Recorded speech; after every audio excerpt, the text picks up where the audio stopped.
우리 민족이 1910년에 한일 합방으로 인하여서 일본에 우리의 주권을 빼앗기고 45년 8월 15일 연합군의 승리를 얻기까지 무려 36년 동안 일제의 지배를 받으면서 수많은 수모를 겪었습니다.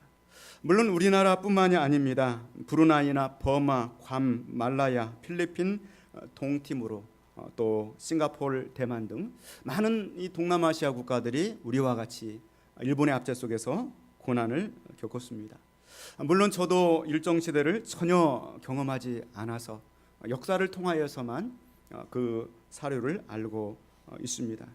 그러나 오늘 이렇게 광복절 73주년 기념주일로 지키는 것은 어떤 일정이 우리에게 행한 그 모든 것들을 우리가 복수하거나 되갚아주자고 하는 의도로 하는 것은 아닙니다. 단지 역사적인 교훈을 우리가 되새기고 나라를 잃어버린 그 슬픔을 다시 반복하지 않도록 하자는 뜻에서 오늘 본문의 말씀을 드리는 것입니다. 1910년도 국권을 찬탈당하고 우리가 이 땅을 살고 있지만 전혀 우리나라의 주인이 우리가 아니었습니다. 일본 사람들은 대한민국의 수많은 사람들을 강제에 징용하여서 저 전쟁하는 그 모든 자리에 총알바지로 내보내고 그때 당시 인구가 1,400만이었는데 약 20만 이상의 남자들이 징용이 되어서 탄광이나 또 비행장, 군수공장, 또 도로를 놓는데 또 저 일본 땅 전쟁터 전장에 끌려가서 죽어갔습니다. 만주의 731 부대에서는 3천여 명이 동물 실험이라 하는 그런 무서운 세균 실험의 대상자로 산채로 죽어갔습니다. 공출이라고 해서 집에 있는 모든 쇠붙이들을 다 각출을 해가서 전쟁을 위한 도구로 사용하였습니다. 교육 말살 정책을 통하여서 한국 사람들의 말과 문자를 사용하지 못하도록 했습니다. 학교에서는 국사 대신에 일본의 역사를 배워야 했고요. 또 이것들을 거부하는 학교들은 그 즉시로 폐교 운명을 겪어야 했습니다. 동양척식 주식회사라 여러분 국세청에서 들어서 알죠. 그 회사를 세워서 전국도의 40%를 사들였어요. 강제로 사들인 거죠. 그렇게 하고 그 소장민들을 더 좋은 땅으로 주겠다. 그래서 200만 이상의 소장민들을 저 연해주로, 저 중국으로, 러시아로, 시베리아로 끌고 가서 그 황무지를 개척해서 살아라. 얼마나 넓은 땅이냐. 그렇게 해서 많은 이들이 해외로 끌려나가서 국토를 잃고 그곳에서 고통을 겪었고요. 창씨계명이라고 해서 부모님이 지어준 이름을 빼앗아 버리고 일본식 이름으로 계명을 했습니다. 아마 여러분 중에도 창씨계명 대상자들이 있을 것 같아요. 오늘 플러스 요양원에서는 상당수가 다 일본 이름을 이렇게 대면서 그 다음부터 일본 이름을 대고 나서부터 눈물바다가 돼요. 막 90세, 80세 이러니까 여기서 울적울적 저기서 울적울적 그랬어요. 여기는 별로 감흥이 별로 없는 것 같아요. 상식이면 신사참배라고 그래서 성전에 예배드리러 들어오는데 일본 황제의 천황의 신유를 앞에다가 세워놓고 거기에 절을 하라. 그리고 나서 예배를 드리라. 이것을 거부하는 교회들은 문을 닫게 하고요. 그리고 목사님들은 투옥이 돼서 대표적으로 우리 주기철 목사님 같은 경우는 7년 동안 신사참배를 거부하다가 옥고를 치르고요. 여러분도 대표적으로 그 나무 판자에다가 못을 촘촘히 박아놓고 그리고 옆에 그 산정인교회 이 교우들을 세워놓고 너희들이 예수님을 부정하지 않으면 너희 목사님이 이 못판 위를 걸어가야 된다. 그래도 성도들은 예수님을 부정하지 않았고요. 주기철 목사님은 저 높은 곳을 향하여 나아갑니다. 그러면서 못판 위를 걸어가신 사건 너무나 유명합니다. 제암리 사건이라고 해서 제암리 교회 이미 폐교가 된 교회인데 이제 예배드려도 좋다. 이 허가가 떨어져요. 많은 성도들이 하나님의 기도 응답을 감사하면서 모여서 교회에서 열심히 남녀노소를 가리지 않고 찬송하는데 갑자기 바깥에서 문을 걸어 잠그고 거기에 나무 판자를 대고 못질을 하고 그리고 기름을 끼얹고 불을 질러버렸어요. 그곳에서 그들은 찬송을 불렀습니다. 연말인가 날 위하여 주 돌아가셨나 이 벌레 같은 날 위하여 큰애 받으셨나. 그 찬송을 하면서 죽어가면서 어린아이들이라도 살려야 되지 않느냐. 유리창을 깨고 아이들을 집어 던졌는데 그 아이들을 기다리고 있던 일본 헌병들이 창으로 칼로 찔러서 죽인 그 무참한 사건, 제암리 사건. 군대 요양소라고 그래서 전쟁이 길어지게 되니까 이제 저 동남아시아로 전장이 확대되어 있는 그 군인들을 위로하기 위해서 대한민국의 처녀들을 공출해 가는 것이죠. 좋은 직장을 소개를 해주겠다. 너희 부모님 맛있는 흰쌀밥 먹게 해주겠다. 그것에 속아서 약 20만 명이나 되는 조선의 처녀들이 강제 동원이 되어서 참으로 성노예로 정말 유린을 당하고, 그리고 전쟁이 끝나갈 즈음에 그들의 그 모든 증거를 지우기 위해서 무참하게 그들을 다 살해를 했던 이 사건, 군대 요양소 운영 사건. 또 대한민국의 대표적인 이 나무인 소나무를 그 식물 이름조차도 일본으로 바꿔서 일본식으로 등재를 해서 지금까지도 소나무가 저페니스 레드파인이라고 해서 우리나라의 이 나무가 일본 이 학명으로 등재가 되어 있습니다. 우리가 국가적인 이러한 수모를 당하지 않으려고 한다면 이 비통한 역사의 교훈을 우리가 기억하고, 우리 후손들이 광복절이 무슨 의미냐고 그렇게 말할 수 있지만 후손들에게 그 참혹한 잔상을 똑똑히 기억하도록 해서 다시는 나라를 잃어버리고 주권을 빼앗기는 일이 반복되지 않도록 해야 될 줄로 믿습니다. 의검없이 우리나라의 광복절이 되돌아왔습니다.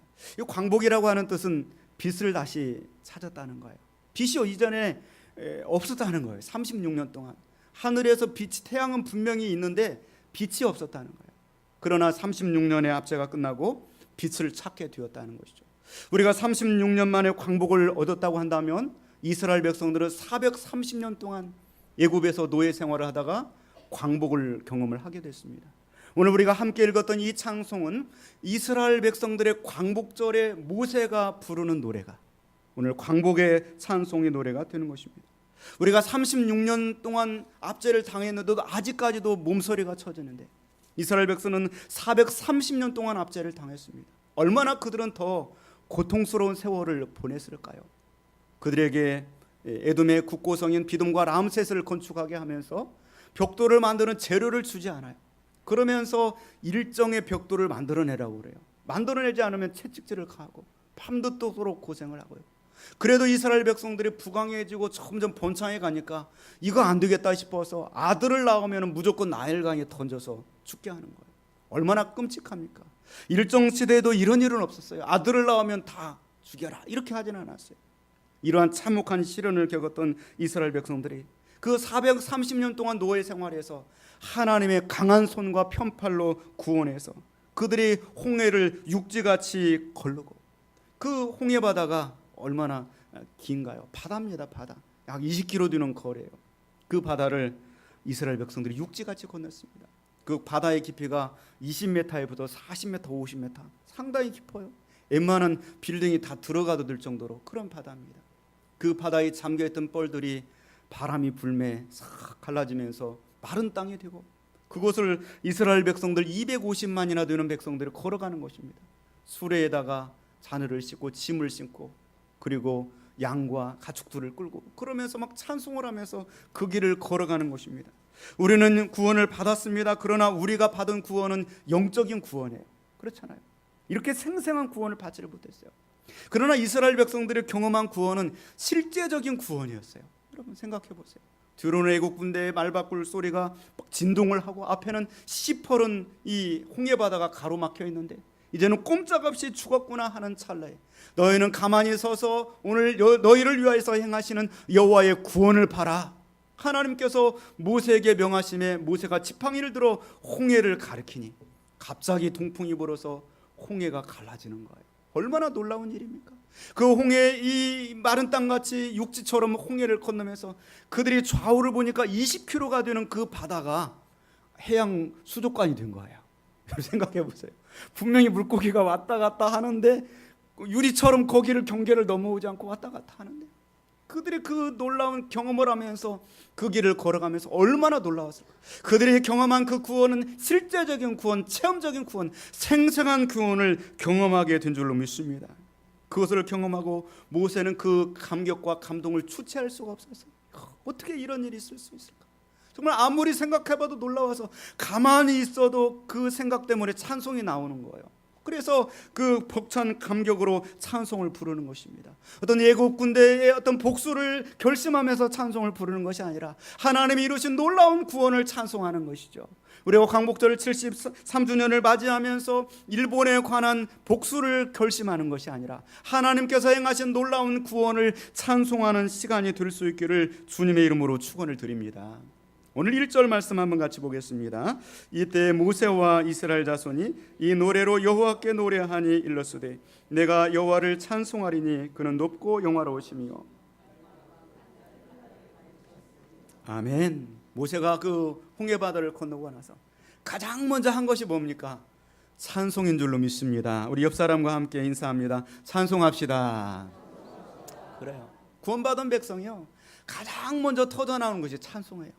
지난 금요 철야 시간에도 이 산지를 내게 주셔서 막 아주 강력하게 와닿게 이 말씀이 나갔어요. 그리고 그 찬송을 반복해서 불렀던 것이 얼마나 여운이 남던지요. 저녁에 잠을 자러 눈을 감았는데 이 산지를 내게 주소서 주께서 그날에 말씀하신 이제 내가 주님의 이름으로 이 땅을 취하리니. 할렐루야. 영적인 산지를요, 이 눈앞에 보이는 실제적인 산지 911m에 드는 헤브론 그 높은 땅이지만 주님이 주시면 차지하게 될 줄로 믿습니다. 노아가 이스라엘 이 모든 백성들이 다 홍수 심판으로 전멸을 당하고 오직 노아와 8 식구만 구원을 받았습니다. 그가 120년 동안 방주를 지었고요, 믿음으로 그 안에 들어가서 1년 17일 동안 방주 안에 있다가 나왔어요. 여러분, 1년 17일 동안 갇혀 있다가 나온 사람의 첫 번째 행동이 무엇인지 아십니까? 노아는 가장 먼저 나오자마자 야 살았다, 야 꽃이네, 야 뭐 이렇게 하지 않았어요. 그는 나오자마자 어디에 집을 지을 것인가, 무슨 농사를 지을 것인가, 이걸 하지 않고 가장 먼저 구원의 하나님을 찬송하고 예배 드린 줄로 믿습니다. 구원받은 백성들의 첫 번째 특징은요, 찬송하는 거예요. 모세처럼 하나님을 찬송하는 우리가 되기를 원합니다. 우리가 여러 가지 문제 가운데서 지금까지도 하나님이 인도해 주셔서 지금까지 왔어요. 앞으로 정말 또 하나님께서 우리 가운데 인도자가 되어 주실 것입니다. 많은 사람들의 문제가 있을 때는 기도를 열심히 해요. 간절히 기도하고 하나님 들어주십시오. 그런데 정작 문제가 해결되고 나면은 그냥 까맣게 잊어버려요. 찬송을 잊어버려요. 감사를 잃어버리는 것이죠. 그러니까 신앙생활에 진보가 일어나지 않는 것이죠. 성경에 나타난 최고의 찬송, 오래된 최고의 시와 최고의 찬송이 오늘 이 모세의 찬송인 거예요. 얼마나 참 아름다운 찬송을 드리고 있는 줄로 모릅니다. 옛말에 은혜는 물에 새기고 원수는 바위에 새긴다고 그러는데 우리는 서운한 거는 막 날마다 생각을 해요. 또 새기고 그냥 잊어버릴 만하면 다시 막 잊어버릴까 생각나요. 그런데 하나님의 그 은혜는 까맣게 잊어버려요. 그런 걸 막 잊어버릴까 걱정하면서 새겨야 되는데 하나님의 은혜를 찬송할 수 있기를 원합니다. 어디 갈 때에도 수련회를 갈 때 출발하기 전에는 기도 열심히 해요. 막 금식하고요. 그리고 이제 출발기도 막 뜨겁게 해요. 다 돌아오고 나서는 기도하는 걸 잊어버려요. 살았네. 우리가 그런다니까요. 그럼 더 열심히 기도해야 되는데 그렇잖아요. 오늘 모세가 부른 찬송을 크게 3가지 주제로 나누어서 생각해 보기를 하겠습니다. 우리 본문의 말씀 1절 말씀을 다시 한번 봉독을 하겠습니다. 이때 모세와 이스라엘 자손이 이 노래로 여호와께 노래하니 일렀으되 내가 여호와를 찬송하리니 말과 그 탄자를 바다에 던지셨음이로다. 아멘. 자, 모세가 경험한 하나님은 어떤 하나님일까요? 모세가 찬송하고 있는 그 하나님은 어떤 하나님이실까요? 오늘 이 본문의 말씀 보니까 내가 여호와를 찬송하리니 그는 높고 영화로우시며 그렇게 고백하고 있습니다. 모세가 체험한 하나님은요, 높으신 하나님이세요. 정말 감히 우러러볼 수 없는 높으신 하나님이요. 모세가 경험한 하나님은요, 영화로우신 하나님이요. 그 영광이 너무나 가득 차가지고요, 내가 그 생각만 해도 막 너무나 좋은 거예요. 그 높고 영화로우신 하나님을 모세는 찬송 드린 줄로 믿습니다. 다른 신들이 이렇게 높지 못해요. 다른 어느 누구가 이러한 영광을 차지할 수 없어요. 오직 하나님만이 높으시고요, 모든 신 중에 뛰어나신 신이시고요, 오직 하나님만이 영광스러운 하나님이신 줄로 믿습니다. 오늘 성가대 좋으신 하나님을 찬양했어요. 하나님 정말 좋으시구나. 그렇죠. 우리가 높고 영화로우신 하나님을 찬송하시기 원합니다.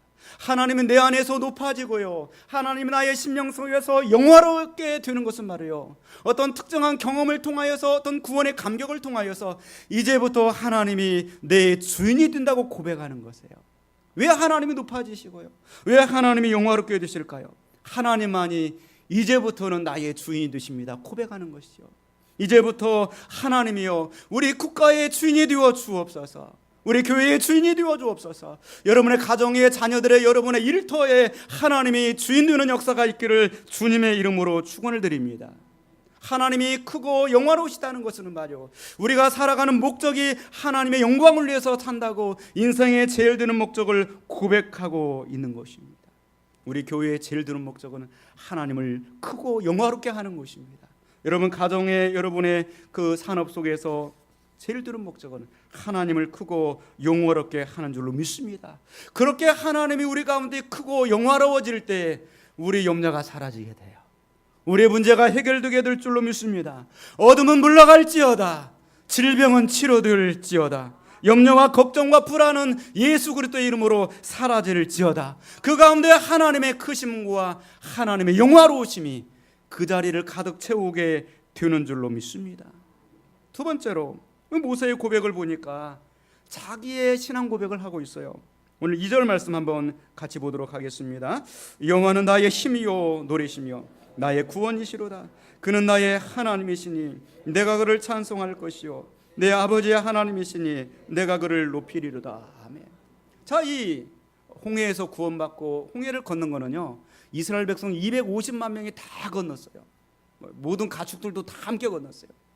그리고 오늘 1절에 보니까 이 찬송은 이때에 모세와 이스라엘 자손이 이 노래로 여호와께 노래하여 일렀으되 그랬어요. 그러니까 모세 혼자의 찬송이 아니라 이스라엘 모든 백성들이 찬송하는 거예요. 그런데 오늘 반대로 2절 말씀 이렇게 보니까 이 찬송이 모세 개인의 찬송으로 나가는 거예요. 여호와는 나의 힘이십니다. 여호와는 나의 노래십니다. 여호와는 나의 구원이시로다. 그는 나의 하나님이시니 내가 그를 찬송할 것이요 내 아버지의 하나님이시니 내가 그를 높이리로다. 처음부터 끝까지요 1인칭이 사용되고 있어요. 내가. 오늘 우리가 예배를 드리지만 오늘 우리 드리는 찬송은요, 우리의 찬송이 아니라 내가 드리는 찬송이 되어야 됩니다. 할렐루야. 우리의 예배가 아니라 내가 드리는 예배가 되어야 돼요. 우리가 하나님을 만나는 것이 아니라 내가 하나님을 만나야 될 줄로 믿습니다. 영어 성경에도 보니까 The Lord is my strength and my song, my salvation. He's my God. I will praise him. My father's God. I will exalt him. 1인칭이 7번이 반복되고 있어요. 나의. 여러분, 나의 하나님을 만나시고 나의 하나님을 찬송할 수 있기를 주님의 이름으로 축원을 드립니다.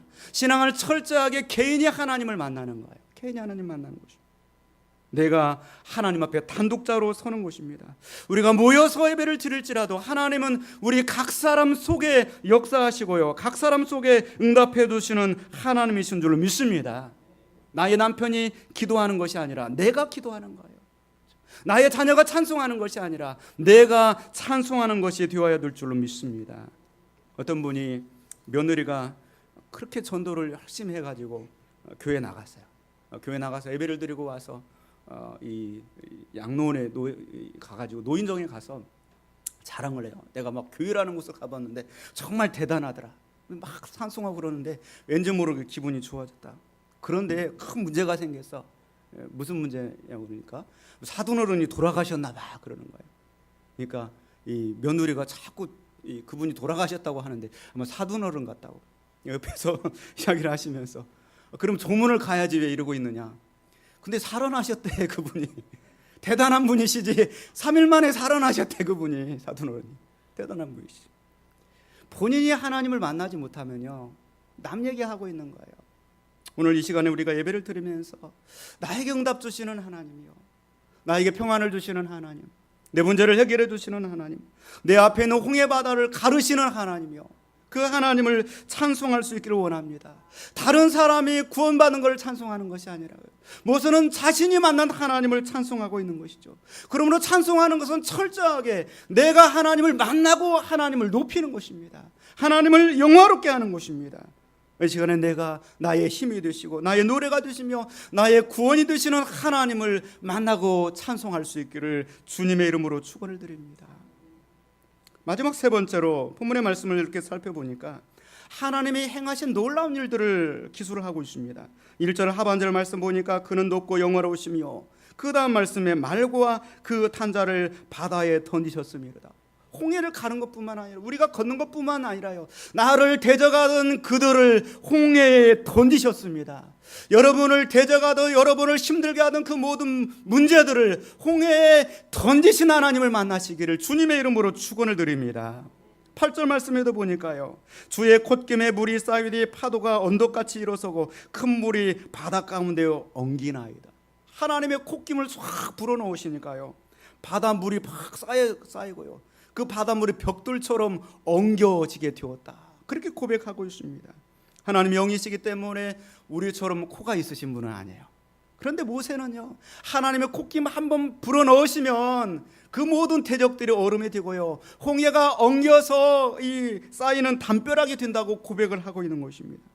12절 말씀에도 보니까 주께서 오른손을 드신 즉 땅이 그들을 삼켰나이다 고백하고 있습니다. 사실은 누가 오른손을 들었어요? 모세가 오른손을 들었어요. 그렇잖아요. 지팡이를 들고 홍해를 가르쳐라. 모세가 자기가 오른손을 들었고요. 또 바다가 합쳐질 때도 하나님 명령을 따라 자신이 손을 들었어요. 그런데 그런 자신이 든 손 위에 주님의 손을 고백하고 있는 거예요. 하나님의 오른손을 고백하고 있는 것입니다. 우리가 거룩한 손을 들어 하나님께 간절하게 기도할 때 그 손 위에 주님의 능력의 손, 오른손이 임하게 되는 줄로 믿습니다. 하나님은 영이시기 때문에 손이 없어요. 그러나 우리가 기도할 때 그 손은 분명히 있게 되는 줄로 믿습니다. 사람은요, 많은 동물들 가운데 유일하게 직립보행을 해요. 직립보행을 한다는 거는 두 손이 자유롭다는 거예요. 개나 고양이나 우리보다 후각이 만배나 뛰어나고 그러지만은요, 두 손을 자유롭게 쓰지를 못해요. 사람은 이 두 손이 자유를 얻었어요. 그러다 보니까 이 손을 가지고 많은 일들을 합니다. 악수도 하고요, 많은 도구들도 만들고요. 그래서 사람은 도구의 인간이 돼요. 하나님의 형상을 닮아서 이 사람의 손으로 많은 일을, 엄청난 일들을 하지만 하나님의 손은 더 강력한 손인 줄로 믿습니다. 오케스트라 지휘자가요, 지휘를 할 때 그 손가락에 노래가 나오는 거예요. 하모니가 나오고, 좋으신 하나님 노래가 나오는 거죠. 하나님의 손가락에 교회가 살고, 하나님의 손가락에 우주가 살고, 민족이 살고요, 가정이 살고, 산업이 살고, 자녀들의 미래가 달려있는 줄로 믿습니다. 그 하나님의 놀라운 능력의 손을요, 모세는 감히 찬송하며 고백하고 있는 것입니다. 광복절 73주년을 맞이하면서 대한민국은 놀라운 경제적인 성장을 이루었습니다. 세계 12위의 경제 대국이 되었고요, 1인당 국민소득이 3만 불에 가깝게 되었습니다. 일전에 우리가 정말 아메리칸 드림, 또 중동 드림을 가지고서 서독으로 가고 미국으로 이민을 가고 그랬었는데, 지금 세계에 약 200만 명이나 되는 외국인 노동자들이 코리안 드림을 외치면서 우리나라에 와 있어요. 완전히 얼마나 우리나라가 참 전세가 역전된 그러한 시대를 살고 있는지 모릅니다. 반면에 우리가 해결해야 될 많은 문제들도 있습니다. 우리나라 사람들은요, 이 축복을 몰라요. 도리어 헬조선이라고 그러면서 우리나라를 비하해요. 이 지옥과 같은 이 땅이라고 비하를 하고 있어요. 자살률이 세계에서 가장 높고요, 그리고 우리 젊은 세대들은 오포 세대라고 이야기를 해요. 오포가 뭔지 아세요? 연애를 포기하고, 결혼을 포기하고, 출산을 포기하고, 내 집 마련을 포기하고, 이제 인간관계도 포기해야 된다. 이거 오포 시대라고 그래요. 참 너무나도 끔찍한 상황 속에 있습니다. 우리나라 제조업의 위기가 심상치가 않아요. 문을 여는 그러한 이 가게들이요, 90%가 문을 닫는데요. 참으로 너무나 어려운 시대를 살아가고 있습니다. 그러나 이 가운데서도요, 우리가 소망을 발견할 수 있는 것은요, 대한민국의 하나님을 믿는 백성이 967만 평, 무려 20% 가까이 돼요. 캐톨릭까지 합치게 된다면 1350만 명이 하나님께 예배하고 하나님을 찾고 있어요. 정말 우리가 크고 영화로우신 하나님을 분명히 만난다고 한다면요, 우리 민족 가운데 이러한 모든 문제들을 넘어서는 제2의 광복, 제2의 빛을 우리나라 가운데 허락하여 주실 줄로 믿습니다. 그 하나님, 크고 영화로우신 하나님을 우리가 찬송할 수 있기 원하고요, 그 크고 영화로우신 하나님 우리가 개인적으로 체험하고 만날 수 있기를 원하고요, 그분이 행하시는 놀라운 일들을 우리가 간증하며 고백할 수 있기를 원하시는 것입니다. 오늘 광복절 73주년을 맞이하면서 통일 한국을 세계가 주목하고 있습니다. 어떤 계단과 단계를 거쳐서 대한민국이 통일로 나아가게 될 것인가 바라보고 있습니다. 북미 간의 대화가 열렸고요, 또 남북 간의 대화도 열렸습니다. 그러나 넘어야 될 여러 가지 난관들이 있습니다. 우리가 기도하면서 우리는 연약하고 부족하지만 우리의 기도의 손 위에 하나님은 주님의 오른손을 얹어 주실 것입니다. 하나님은 크고 영화로우신 하나님이십니다. 능력을 행하시는 하나님이십니다. 하나님이 도우시고 축복하시는 우리 대한민국이 되고, 또 우리들 교회가 되고, 또 여러분의 가정이 되고, 여러분의 직장이 되고, 여러분의 자녀들이 될 수 있기를 주님의 이름으로 축원을 드립니다. 기도하겠습니다.